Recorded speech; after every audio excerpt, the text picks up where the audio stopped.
to International Forum. Our topic today is healthcare in America.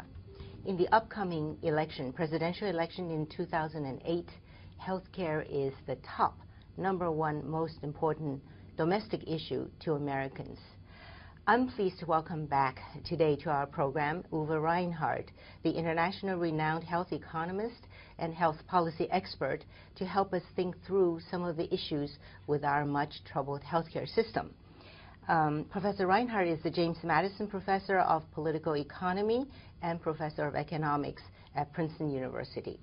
Welcome back. My pleasure. Uwe, may I call you Uwe? Thank you. I have just come back from a trip to Germany where I had the opportunity to look at the German health reform up close. I was amazed, very surprised to see that one of the big issues that they tried to solve in the latest round of health reform was the issue of the so-called uninsured Germans. Altogether, Germany has 200,000 people who are uninsured in a population of 82 million, so that is about 0.2% of their population. And you know what? They solved the problem. So by comparison, in America, we have 47 million, is that right? 47 million, about 16% of the population. Without health insurance. So my first question to you is there a light at the end of the tunnel for America's uninsured? I don't think there is. 5 years from now, we might get it down to 40 million, but I don't think Americans actually want to solve this problem. And one reason they... But we're rich. We're a rich country. That's just it. It's really not an issue of money at all. It's an issue of ideology. And Americans don't have a consensus on the moral values that they would want their health system to follow. You may have noticed in Germany, or if you go to the UK, or if you go to Taiwan, these people have a consensus about the ethics that their health system should obey. We do not in America. A classic case is children. We have this big wrestling match in Washington where the Congress, the Democratic Congress, passed a bill to extend health insurance to more children. And the president vetoed it. He wanted to basically not really extend the insurance coverage at all. And he said he did so, quite honestly he said it, on ideological grounds. And the reason is Americans, unlike Europeans, have not really agreed on what the role of a child in society is. Europeans tend to look at children as national treasures, the future of the country, and the state's responsibility. So therefore, it is natural to a European to assume that the state should finance health care for the children, or should assure that every child has proper health insurance and proper health care. In America, there are many Americans who think that way too, but there are just as many Americans who think of children more like human pets who are the responsibility of their owners. You have the child, you're responsible. That's not how Europeans think. So the ideological battle in America over S-chip is really, are children human pets, or are they the responsibility of the state because they are a national treasure? That's what the fight is about. It's actually not about money. So you don't at all see the two sides coming together anytime soon? The two sides have been fighting as long as I've been in this country, for decades, and they have not come together. They have come further apart. The arguments are far more shrill, far more nasty than they used to be, and I don't think we will come together. Not in a few years. There is that joke that somebody died, went to heaven, and asked God, will America ever have universal health insurance? And God said, yes, there will, but not in my lifetime. So that's how I view it. What does it cost to cover the 47 million uninsured? I just heard a number yesterday, 110 billion a year. I mean, when you compare this to the cost of war in Iraq, we've spent so far about 600 billion. Is that about right? In Iraq, and that would mean that, you know, with that money, we could have covered the uninsured for almost 6 years. I think a good rule of thumb, if you want to think about it, you could have universal coverage in America for half a year Iraq. That's the equation. Half a year's of financing the Iraq occupation equals universal coverage for America. So that's why I say it can't be about money, because that's not in a GDP of 14 trillion. That's not anything that could do any harm to America. It is really over ideological issues. We can't even agree on children, let alone adults. Our system also is the most expensive in the world. We spend by far the most money on healthcare. Is it now over 16% GDP? It is over 16%. And on a per person basis, what do we spend? $7,000 per capita. And Canadians spend roughly half as much in purchasing power parity, half as much. Half as much. But have universal coverage. Although not always the high technology we have, and for some technology you queue up in Canada. You have to admit that too. But why is it so expensive? Michael Moore would say that it's a private health insurance system in America. Is it? Well, I mean, he picks on it as the fall guy. I would go broader than that. This system was constructed to give the supply side, the hospitals, the doctors, the pharma companies, more market power than the demand side, which is very splintered into thousands of little insurance companies and bigger ones. But they don't have much market power. While if you go to the other countries, like Canada or Germany, you find much more market power given to the demand side, to the buyers, patients, and insurers, and less to the suppliers. And so this was a decision made not by the American people. I don't think the American people have as much say over their destiny as we are taught in high school. It was made by the elite who decided that having a system where the supply side gets more power, the doctors and hospital, gives you nirvana in healthcare, the latest technology, luxury, all of this stuff that we like, and therefore you cannot change it. Does that explain why prices are so high in healthcare services in America? Yes, for everything, Americans pay far higher prices than Europeans or Canadians or Taiwanese would for the same thing. Whether it's an MRI or a doctor visit, you name it, we pay often twice as much.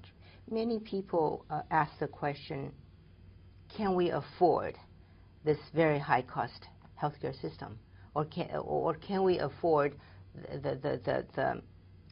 continue to afford this current rate of spending growth in healthcare? And here the answer is classic economics, yes and no, on the one hand, on the other. Yes? The yes part is healthcare is part of the gross domestic product, which we all worship. That is really our God, GDP per capita.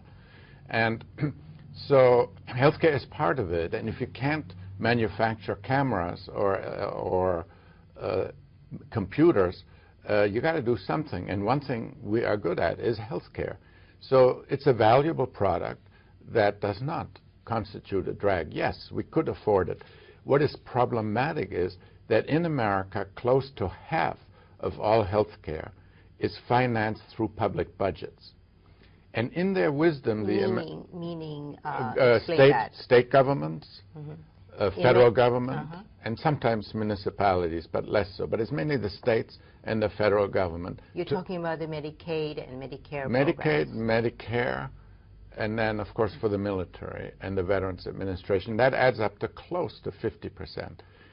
And that goes through government budgets, which are constrained by the voter. Americans have, in general, never raised the percent of GDP they allocated to the federal government, around 18–19%. And overall, it's something like 28%. And when you then use most of that budget for health care, you will have less for education, less for roads, less for public health, avoiding epidemics.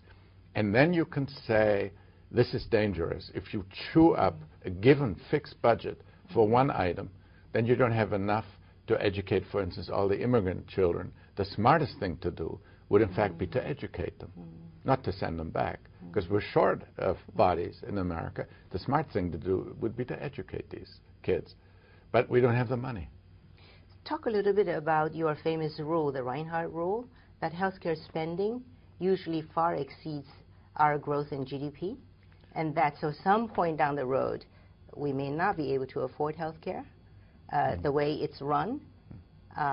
Is that true? Explain that. Well, I wouldn't call it the Reinhardt rule. Any good health economist knows this, that in the last 40 years, the growth of health spending in America has exceeded the growth of the entire gross domestic product by 2.5 percentage points. It's called the 2.5% rule.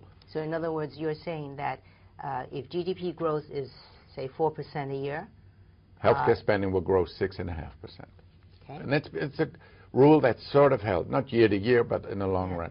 If you extend that, which the government actuaries, they use that rule, we will be spending 20%, 1/5 of the GDP on healthcare by the year 2015.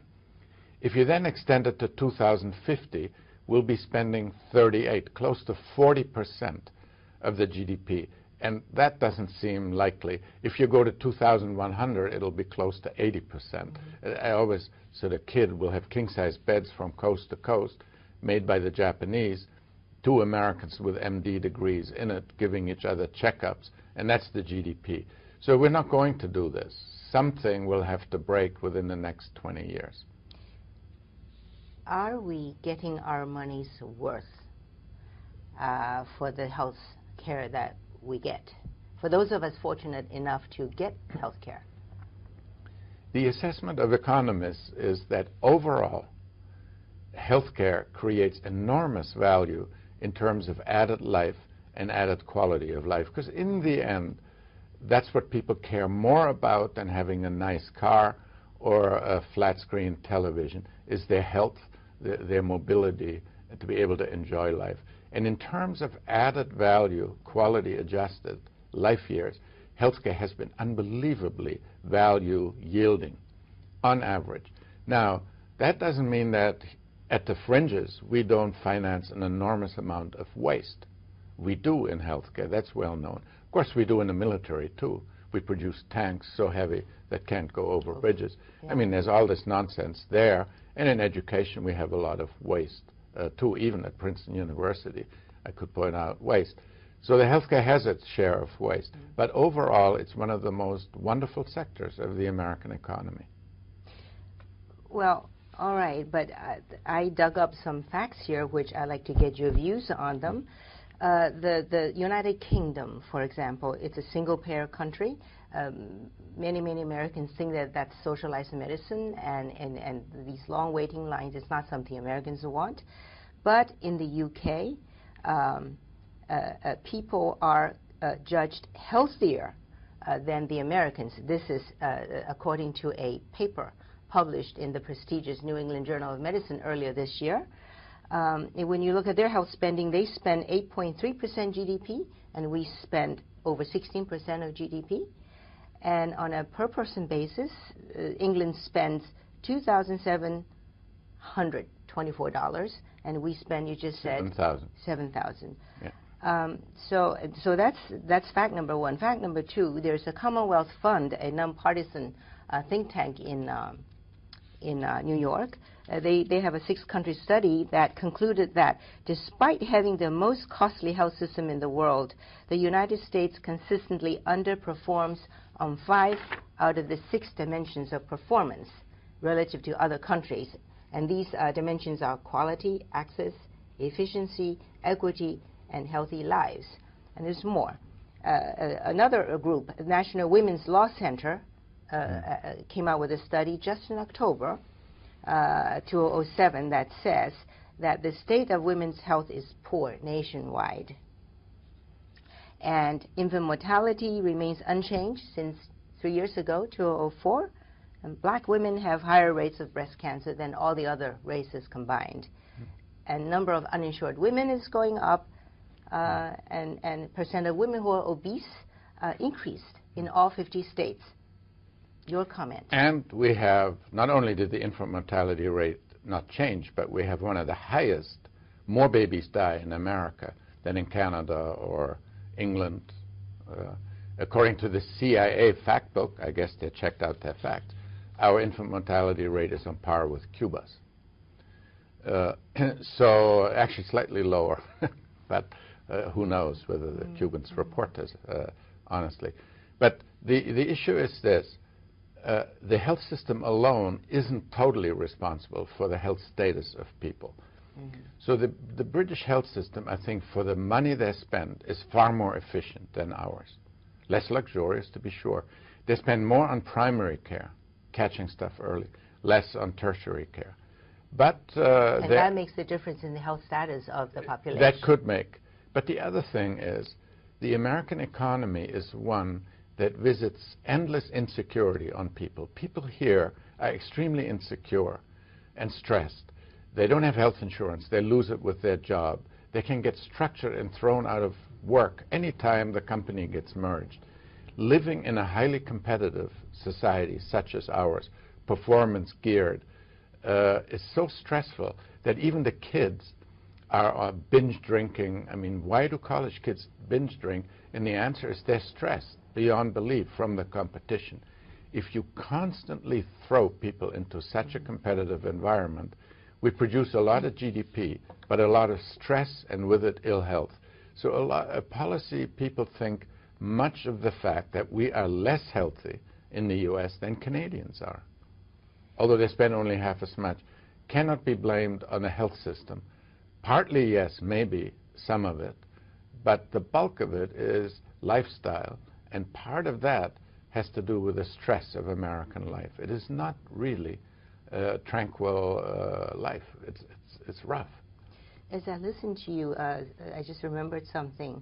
It's been said that health is only about 10% health care, but the 90% other factors, like lifestyle, like your socioeconomic status, like whether you have clean air, clean water, good housing.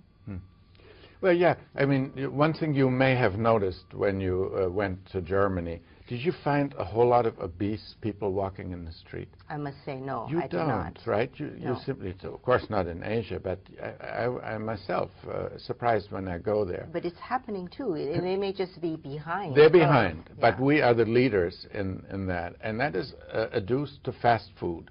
They have fewer fast food outlets over there. Here in every corner we have it. And then you have it by income class. High-income Americans generally tend to be slender too.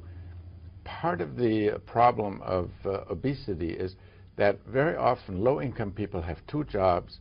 They don't have time to cook. They send their kids, give them money to eat at McDonald's. So there have been many studies, usually by sociologists, that say part of the obesity problem isn't even sloppiness, that people are just careless. It's just simply that's part of this competitive hard working. We are the hardest working people in the industrialized world other than, I believe, Japan. But I think in terms of hours worked per year, no one in Europe can rival us. They work about 30% less per year and take 6 weeks vacation, all weekend off. Try to call someone in Germany on Friday after 4 o'clock. Forget it. You can't reach them. And that creates health. I was in Finland last year, and I was told that by our Finnish friends that the Finns take their after work hours very seriously. So as only the Finns would. Yeah, and their vacations very seriously, and everybody gets multiple weeks of vacation a year. Yeah, the Finns are famous for tango dancing, which they take deadly seriously. How do other countries control healthcare cost? Other countries, as I mentioned earlier, give the demand side, the insurance side, more power. For instance, take Germany, where you just were. There, all the insurance companies, they have 200 small sickness funds, non-profit funds. But in a state, they all join in one association that negotiates with all the doctors who also have an association together over the fees. So the demand side has as much power as the supply side. Well, in the U.S., that's really not how it's done. Hospitals particularly band together in large units, in systems, and then go to an insurance company and say, if you don't have us in your contract with your insured, you cannot sell policies. So therefore, vis-a-vis a hospital system, an insurance company, even a big one, has no power. And therefore, the hospital can shove down prices down their throat. The role of the government in these other countries, is the government more powerful? Is there more regulation, like they regulate fees? And they have two things going. The government unabashedly regulates the entire health system, because that's the only way you get the ethical direction that the system is supposed to have. The free markets are not ethical.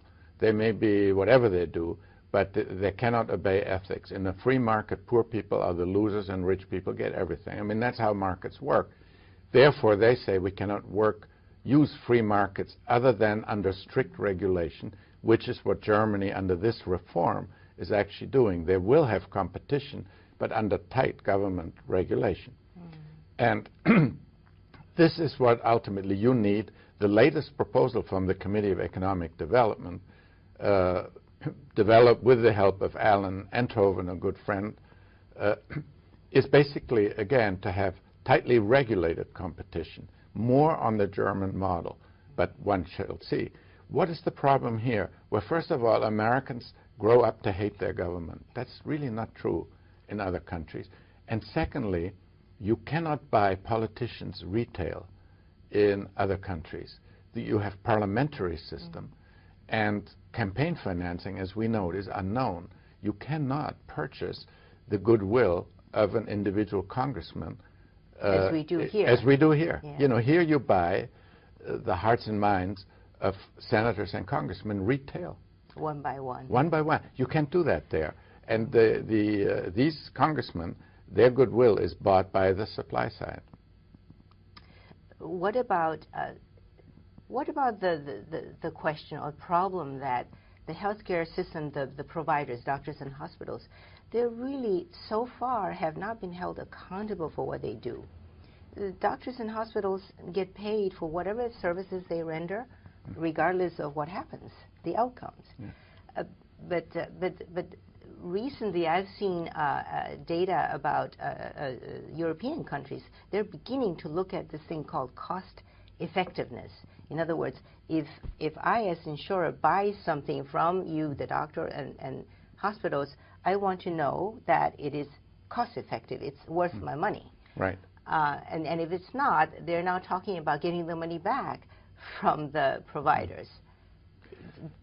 Is that true? Is that happening? And also, do you see that coming to America? Well, yes. I mean, cost effectiveness, saying we'll pay for this only if the value we get is worth the expenditure, is still anathema. If you mention that here, they think you're from the devil.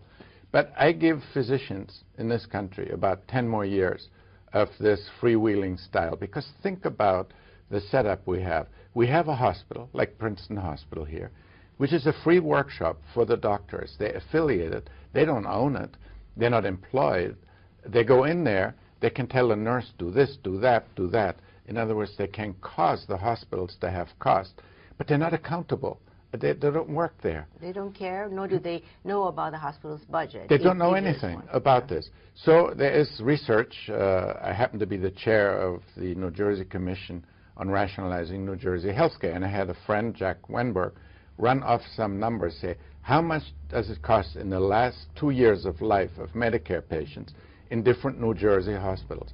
If you go to the north, near Newark and further north, it costs Medicare spends 3 times as much per elderly in the last 2 years of life than they do in the southern part of New Jersey. And when you ask, why is this? Did the quality of life of these species, is their DNA different up there? No, they say it's just physicians. It's whatever they're like. Up there, physicians keep patients longer and bill more and order more services. They have no accountability. Well, I would have news coming. As I say, I give them less than 10 years. and they will be held by name accountable for the public resources they conscript in the treating of patients. Unless they show, yes, I spend more, but I also get better results, they will not be able to get away with it. The period of sort of unaccountable freewheeling healthcare for physicians is over in America. Going forward, I'd like to talk with you about health reforms. Talk about two aspects of reform. One, what do you think are the most important reforms that we as a nation need? Secondly, what's politically and socially feasible, doable, achievable? I'm glad you frame it this way, because they're totally different questions. I believe what you need is basically universal coverage. It seems to me ridiculous to expect doctors and hospitals to give care to patients without getting paid for that. So you need that. You need universal coverage. Secondly, you need a better reimbursement system. In this state, Medicaid pays a pediatrician $30 to look after a poor child, but the same legislator pay $100 for their own children. This is nonsense, unless they really are willing to say, the New Jersey legislators, what they signal. They say a poor child is worth less than a rich child. That's what they're signaling. And the doctors accept it in the sense that they refuse to treat Medicaid kids. This kind of hypocrisy is wrong. When you say all people are created equal, but for a kid from Trenton, I pay you only $30 to see it, and for my own kid, I pay you $100, you are not thinking that all people are created equal. So I would challenge New Jersey legislators to say, what is it you really want? Do you believe all people are created equal? Do you think at least all children should be treated equally? Then pay up. And if you don't want to pay up, then confess that you do not hold to this lovely maxim that we're all created equal. That's the first. So we need universal coverage. We need to get control of quality. Quality in America is not what it should be. It's in other countries the same, but for the money we spend, we should have better quality, and you probably know these numbers better than I do even. And part of that is to engage electronic information technology to hold people accountable and to make healthcare more efficient. Those are the three things we really need: IT, quality, and universal coverage. And what are achievable of the three? Universal coverage is not achievable because we cannot even agree what a child is, so forget that one. But we can all agree we want better quality. We want to reduce the chance of getting killed in American hospitals. And the IOM says now, every year, up to 100,000 people die from avoidable mistakes. Every rich, poor, Republican, Democrat wants that down. I mean, we all have the desire not to die in a hospital. So therefore, that can be done. The IT, again, is not Republican or Democratic. We can get that done. We will get this done within the next. But universal coverage is ideological. It is partisan, and we will not get it done. Our time is just about up. Before you go, any parting thoughts for fellow Americans as they prepare themselves to vote in the 2008 presidential election? The first I would say, when a politician, say, I won't mention names here, when he comes and writes off someone's health proposal as socialized medicine, get angry at that saying and say, you're insulting my intellect. Tell me what is wrong specifically with that. Don't give me cliches, number one. Secondly, be honest with themselves. What is it you want from your health system? Would you like us to be all treated equally? Then pay up equally. If not, be honest about it. So that's the two things. Thank you. My pleasure. Yeah, thank you very much for coming. Always, it's a great pleasure having you on our program. Uwe Reinhardt, Professor, Princeton University.